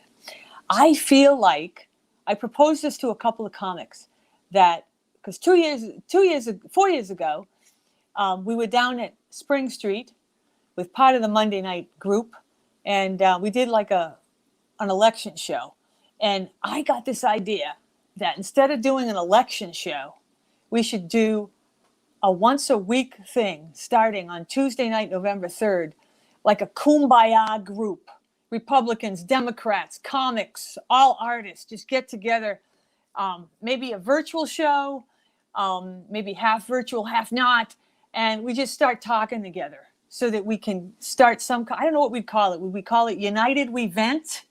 Together We Vent? What do you think? I'm on Facebook and Instagram. Find me, message me. Andrew, I think that's my time. Humans, let's give it up for Karen Pickering. Thank you, guys. Thank you so much. Thank you very much. Thank you. I put on lipstick. Thank you for so much, guys. Karen. And if you need more Karen Pickering, For us guys, she God says. damn. I that's- did for see, all of you, for the that- women, the men, everybody. That's love right there. One more time, Karen Pickering, everybody. Karen Pickering. And if you need more Karen Pickering, don't worry. She'll be back here at the Monday, definitely for our 600th show, which is coming up in, I don't know, math weeks, and hopefully before then. So one more time, Karen Pickering. Yes. Now is the time in Sprockets where I thank a bunch of people. I want to thank our two Venmo donors, David and Kathy. Thank you so much for donating to our performers and some of our staff who are needing to buy rock. We really appreciate your support. The T-shirt phrase that pays is a tie for tonight from David Mutter and from Kat Morgan. David said Andy is correct. Kat said Andy is banging.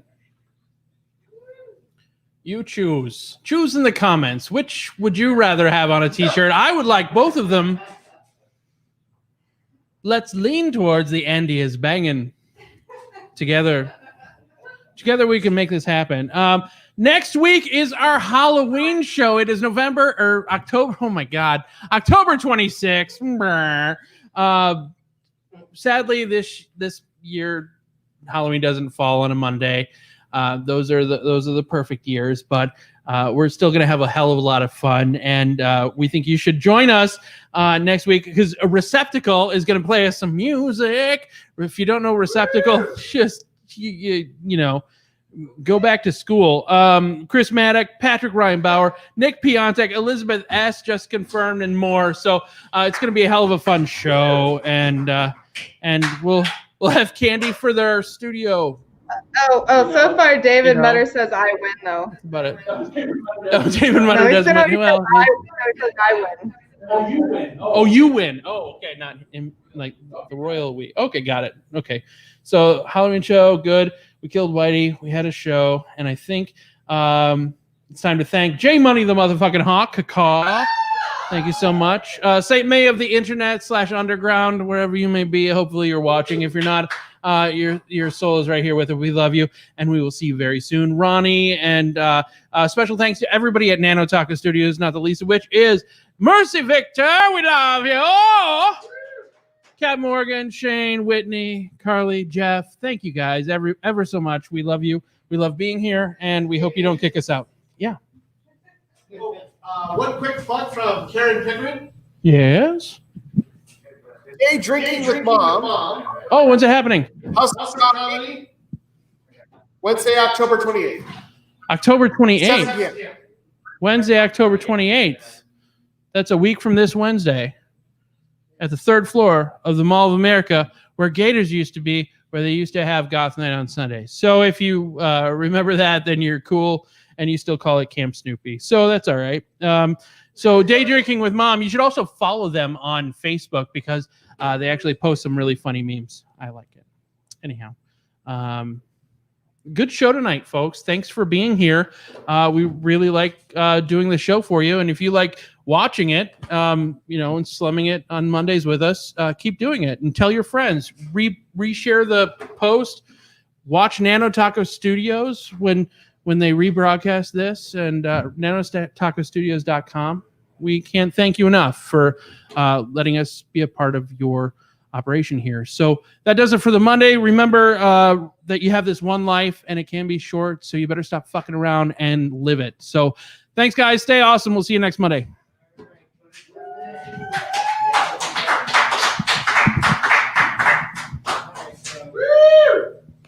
My advice to you, start drinking heavily.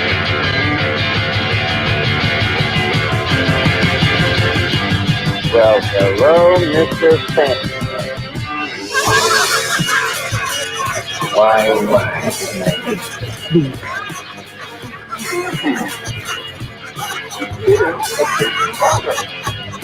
10, 9, 8, 7, 6, 5, 4, 3, 2, 1, 0.